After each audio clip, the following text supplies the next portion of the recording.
Hello guys, நம்ம தளபதி விஜய் அவர்களுக்கும் பிரேமலதா விஜயகாந்த் அவர்களுக்கும் இடையில இப்போ மிகப்பெரிய ஒரு பிரச்சனை வெடிச்சிருக்கு. அது மட்டும் இல்லாமல் நடிகர் விஜய்க்கு பிரேமலதா பயங்கரமான ஒரு எச்சரிக்கையும் விடுத்திருக்காங்க. கடைசியில் இது என்னடா எதிர்பார்க்காத ஒரு ட்விஸ்ட்டாக இருக்குது அப்படின்னு பலரும் ஆச்சரியப்பட்டு பார்த்துட்டு இருக்காங்க. இப்போது தீவிரமாக அரசியல் பணிகளில் கவனம் செலுத்த ஆரம்பிச்சிட்டாரு நம்ம விஜய். இருந்தாலும் கோட் படத்தோட ஃபைனல் ஷெட்யூல் அப்படிங்கிறது எல்லாம் முடிஞ்சு இப்போ இறுதிக்கட்ட பணிகள் போயிட்டுருக்கு.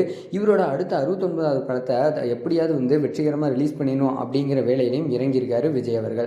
அதாவது முறையான அனுமதி இல்லாமல் கேப்டனை ஏஐ டெக்னாலஜி மூலிமா எந்த படத்துலையும் பயன்படுத்தக்கூடாது அப்படின்னு சொல்லி பிரேமலதா விஜயகாந்த் அவர்கள் எச்சரிக்கை விடுத்திருந்தாங்க.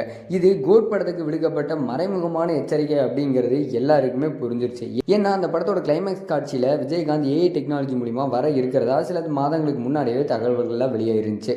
அதுலேயும் அந்த காட்சி படத்துக்கு ரொம்பவே முக்கியமான ஒரு சீன் அப்படிங்கிறது முக்கியமான ஒரு தகவலாக இருக்குது. ஆனால் இப்போ பிரேமலதா இப்படி ஒரு அறிக்கையை வெளியிட்டிருக்கிறது பலருக்கும் குழப்பத்தை ஏற்படுத்தியிருக்கு. அப்படின்னா கோட் படத்தில் விஜயகாந்த் வருவாரா மாட்டாரா அப்படிங்கிற சந்தேகமும் ரசிகர்கள் மத்தியில் எழ ஆரம்பிச்சிருக்கு. இதற்கெல்லாம் பின்னாடி காரணம் அப்படின்னு பார்த்தா அது விஜய் மட்டும்தான் அப்படிங்கிறது தெரிய வந்திருக்கு. ஏன்னா கேப்டன் உடல்நிலை சரியில்லாமல் வீட்டுக்குள்ளேயே இருந்தப்போ ரஜினி உட்பட பல நடிகர்களும் நேரில் சந்தித்து நலம் விசாரிச்சுட்டு போனாங்க. ஆனால் விஜய் ஒரு முறை கூட பார்க்கவே இல்லை.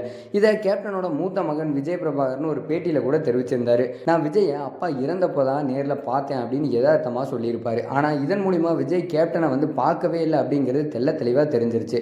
அதே சமயம் விஜயகாந்தை இறந்த அன்னைக்கு அவர் அவ்வளவு கூட்டத்துக்கு நடுவில் பார்த்தது கூட ஒரு அரசியல் தான் அப்படின்னு சொல்லப்படுது. அதே நேரம் கோட் படத்தில் கேப்டனை பயன்படுத்துறதும் அரசியல் தான் அப்படின்னு ஒரு பக்கம் செய்திகள் வலம் வந்துட்டு தான் இருக்கு. இதெல்லாம் நல்லா உற்று கவனித்த பிரேமலதா அது நடக்கவே கூடாது அப்படின்னு ஒரு எச்சரிக்கையை இப்போ விடுத்திருக்காங்க. ஏன்னா தற்போதைய நிலவரப்படி கேப்டன் கட்சியில் இருக்கக்கூடிய பலர் விஜயோட கட்சிக்கு மாறும் அபாயம் இருக்கிறதாகவும் தகவல் வெளியே இருக்கு.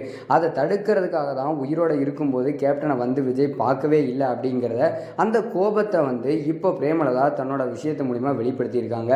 அது மட்டும் இல்லாமல் ஒரு விஷயத்தில் இறங்கியிருக்காங்க அப்படின்னா பிரேமலதா விஜயகாந்த் அதை முடிக்காமல் விட மாட்டாங்க அப்படிங்கிற ஒரு டாக்ஸ் எல்லாம் இருந்துட்டு தான் இருக்குது.